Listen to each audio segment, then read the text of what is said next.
नमस्कार बच्चों, हिंदी की कक्षा में आपका स्वागत है। आज फिर से हम उपस्थित होते हैं व्याकरण जगत में और पाठ 8 का ख पाठ हम आज करेंगे वचन। वचन के बारे में समझेंगे। वैसे तो पहले भी मैं आपको बता चुकी हूँ वचन क्या होता है, लेकिन एक बार फिर से आज फिर करेंगे। वचन के बारे में पढ़ेंगे। वचन होता क्या है। कुछ उदाहरण मैं आपके सामने पढ़ूंगी, आप उससे समझेंगे, सुनेंगे ध्यान से और समझेंगे। बच्चा मैदान में खेल रहा है, वह पुस्तक पढ़ रहा है। ध्यान से देखेंगे, जो रंगीन शब्द हैं उन्हें ध्यानपूर्वक देखेंगे। बच्चा और पुस्तक। अब मैं कुछ और उदाहरण पढ़ रही हूँ। बच्चे मैदान में खेल रहे हैं, वे पुस्तकें पढ़ रहे हैं। पहले मैंने बोला था बच्चा खेल रहा है, अब दूसरे उदाहरण में मैंने बोला बच्चे मैदान में खेल रहे हैं। बच्चा को क्या बना दिया मैंने? बच्चे। जैसा कि शब्द से ही पता चल रहा है, बच्चा एक है और बच्चे बहुत सारे हैं। पुस्तक पढ़ रहा है, पुस्तकें पढ़ रहे हैं, बहुत सारी पुस्तकें हैं। आप इसको फिर से सुने, एक और बहुत सारा, दो शब्द यूज़ कर रही हूँ मैं। बच्चा एक, बच्चे बहुत सारे, पुस्तक एक, पुस्तकें बहुत सारी। यही तो है वचन, यही परिभाषा है वचन की। शब्द के जिस रूप से उसके एक या एक से अधिक होने का बोध होता है, वो दो भी हो सकती हैं और दो से ज़्यादा भी हो सकती हैं। एक या एक से अधिक होने का बोध होता है, उसे वचन कहते हैं। एक या एक से अधिक या अनेक होने का बोध। अब वचन के दो भेद हैं, एक वचन और बहुवचन। एक वचन और बहुवचन। फिर से इसी शब्द से हम समझ जाएंगे इसका अर्थ क्या है। एक वचन जिसमें एक का बोध हो, बहुवचन जिसमें बहुत सारी चीज़ों का बोध हो, बहुत सारा कुछ आए, उसमें एक से ज़्यादा आए, दो या दो से अधिक, वो बहुवचन। अब इसकी परिभाषा आप लिखेंगे, वचन किसे कहते हैं, इसके कितने भेद हैं और भेदों की परिभाषा भी लिखेंगे। एक वचन क्या है और बहुवचन क्या है। संज्ञा शब्द के जिस रूप से एक प्राणी या एक वस्तु का बोध हो, उसे एक वचन कहते हैं। ये आपकी परिभाषा है एक वचन की। और उदाहरण आप लिख ही सकते हो। बच्चा है, पुस्तक है, खिलौना है, कमरा है, ये सब क्या है? एक वचन के उदाहरण हैं। बहुवचन शब्द के जिस रूप से एक से अधिक व्यक्तियों, वस्तुओं या प्राणियों का ज्ञान हो, एक से ज़्यादा, वह बहुवचन कहलाता है। फिर इसके उदाहरण भी आप लिखेंगे, खिलौने, कमरे, बच्चे, पुस्तकें, खिड़कियाँ आदि। अब हम आगे चलते हैं। पेट्रोल एक वचन है या बहुवचन, ये हम अभी जानेंगे, सोचेंगे। केवल बहुवचन में प्रयोग किए जाने वाले दो शब्द बताइए। केवल बहुवचन में प्रयोग किए जाने वाले दो शब्द। वचन परिवर्तन के नियम, ये आपके सोचने के लिए छोड़ दिया है कि आप इसे सोचेंगे, समझेंगे और फिर बताएंगे कि ये पेट्रोल एक वचन है या बहुवचन। कुछ हिंट मैं आपको दे देती हूँ। आप जब 2 लीटर मांगेंगे तो भी उसे 2 लीटर पेट्रोल कहेंगे। आप 1 लीटर मांगेंगे तो भी उसे 1 लीटर पेट्रोल कहेंगे। तो आप सोच सकते हैं कि ये शब्द क्या है। और प्रयोग, बहुवचन में प्रयोग होने वाले शब्द, केवल बहुवचन में, वो भी आप सोच कर लिखेंगे। इसके बाद वचन परिवर्तन के नियम। अ से अंत होने वाले पुल्लिंग शब्दों के अंत में आ के स्थान पर ए करने पर, जो आकारांत शब्द हैं उन्हें हम ए करेंगे। जैसे केला, केले, बच्चा, बच्चे,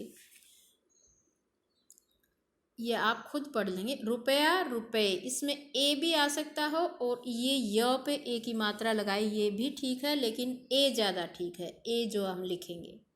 इसके बाद आगे देखिए, अंत में गण, जन, वर्ग के साथ बहुवचन। किस में गण लगेगा? जन लगेगा या वर्ग लगेगा। कर्मचारी में कर्मचारी गण, विद्वान में विद्वज्जन, मित्र में मित्रगण। ये आपको पढ़ने पड़ेंगे, याद करने पड़ेंगे। इसके बाद है अ या आ अंत वाले शब्दों के अंत में आ के स्थान पर क्या हो जाएगा? ए पे चंद्र बिंदु, ए मात्रा लगेगी और चंद्र बिंदु नहीं, सॉरी, चंद्र बिंदु नहीं, ए की मात्रा, जैसे ए मात्रा लगेगी और अनुस्वार लगेगा। कमीज कमीजें, गाय गाय, ये चंद्र बिंदु भी लगा है। जब हम ए की मात्रा लगाएंगे वहाँ अनुस्वार लगेगा। जहाँ मात्रा नहीं लगेगी, ए ऐसे कैसे लगेगा? उस स्वर पे हम चंद्र बिंदु लगाएंगे। गाय गाय, सेना सेनाएं। अब ये ए की मात्रा, इस पे हम सेने नहीं लिख सकते, इसलिए ए पे चंद्र बिंदु भी आएगा। रात रातें, सड़क सड़कें, ये अकारांत जो शब्द हैं इसमें हम ए की मात्रा और अनुस्वार प्रयोग करेंगे। आकारांत में हम ए प्रयोग करेंगे, ए और उसके ऊपर चंद्र बिंदु ए। इसके बाद देखिए आप, ई या ई अंत वाले स्त्रीलिंग शब्दों के अंत में ई और ई के स्थान पर ईया करने पर, ईया कैसे पढ़ के देखिए। लड़की लड़कियाँ, रोटी रोटियाँ, मछली मछलियाँ। तो आप इन्हें पढ़ लेंगे ध्यानपूर्वक। ऊ व ओ औ अंत वाले शब्दों के अंत में ए जोड़कर। पहले शब्द देखेंगे किस किस के क्या अंत में होना चाहिए, ऊ और औ, और हम उसको ए जोड़ेंगे उसमें। कैसे? वस्तु वस्तुएं, बहु बहुएं, छोटा ऊ हो गया, देखो बहु बड़ा और यहाँ छोटी साउंड हो गई बहुएं। गौ गौवें। तो इसको आप ध्यानपूर्वक पढ़ेंगे। या अंत वाले स्त्रीलिंग शब्दों के या को या करने पर उसको चंद्र बिंदु लग जाएगा। बंदरिया बंदरियाँ, चूहिया चूहियाँ, तो आप उसको या कर देंगे। चिड़िया बुढ़िया, ये सब बहुवचन में चंद्र बिंदु लग जाएगा। वचन संबंधी विशेष बातें, ये आप जो मैं अभी समझा देती हूँ, उसके बाद आप खुद भी पढ़ेंगे इसे, तब समझ आएगा। ठीक है, आप खुद भी पढ़ेंगे इसको। बड़ों के प्रति सम्मान प्रकट करने के लिए एक वचन के स्थान पर बहुवचन का प्रयोग किया जाता है। जैसे हम कहते हैं कि मेरी दादी जी बाजार गई थीं, अनुस्वार लगा देंगे हम, लेकिन दादी जी एक है, हमने अनुस्वार लगाया है उसको सम्मान देने के लिए, बाजार गई थीं। इसके बाद है कभी कभी वक्ता सर्वनाम में एक वचन के स्थान पर बहुवचन का प्रयोग करता है। मालिक ने नौकर से कहा द्वार बंद कर दो, हम जा रहे हैं। उस मालिक ने अपने आप को सम्मान दिया, हम जा रहे हैं, और बहुवचन में बता दिया अपने आप को, जबकि मालिक तो एक है। तो ये भी अपने आप को सम्मान देने के लिए हम जा रहे हैं, या नहीं तो यहाँ क्या बोलना था, मैं जा रहा हूँ। इसके बाद आप देखें कुछ शब्द सदा एक वचन में ही प्रयोग किए जाते हैं। ये तो देखो एक मालिक होते हुए अपने आप को बहुवचन में बताया, हम शब्द प्रयोग किया, और कुछ ऐसे शब्द हैं जो सदा एक वचन में ही प्रयोग किए जाते हैं, जैसे दूध, पेट्रोल, जनता। अभी ऊपर आपसे पूछा गया है पेट्रोल एक वचन है या बहुवचन, और यहाँ आपको समझाया गया है ये सारे जो शब्द हैं ये एक वचन में ही प्रयोग होते हैं, ज़्यादा लो या कम लो। इसके विपरीत कुछ शब्दों का प्रयोग केवल बहुवचन रूप में ही होता है। ये फिर आपको सोचने के लिए कहा था, आप ध्यान से सुनेंगे। लोग बहुवचन में ही बोलेंगे हम, कुछ लोग।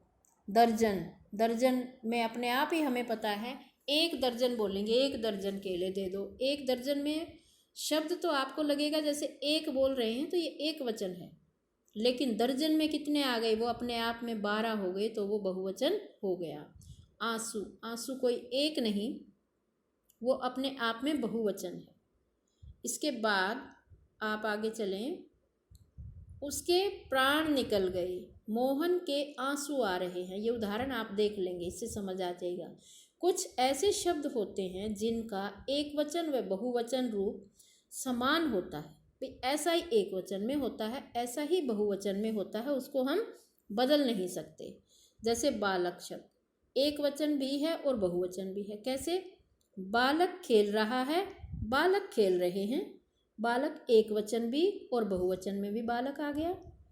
परंतु जैसा पीछे हमने पढ़ा था, परसर्ग में जब आप उसके साथ विभक्ति प्रयोग करेंगे तो हम बालकों, अनुस्वार और ने जो इसमें परसर्ग लगाया है, जब विभक्ति के साथ प्रयोग होगा तो बालक को बालकों हो जाएगा।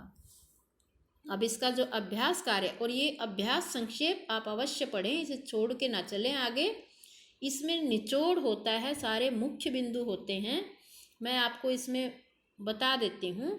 वचन किसे कहते हैं, इस एक पंक्ति में दे दिया आपको। एक वचन क्या है, बहुवचन क्या है, मुझे पता है, आपको याद है, आपको पता है, लेकिन फिर भी आपको ये संक्षेप, अध्याय संक्षेप अवश्य पढ़ना चाहिए। इसमें कुछ ना कुछ नया अवश्य होता है। और जब ये अभ्यास आप करेंगे तो आप इसको सारे को अपने आप हल करेंगे। जहाँ समस्या आएगी आप मेरे से पूछेंगे। धन्यवाद। आज के लिए इतना ही।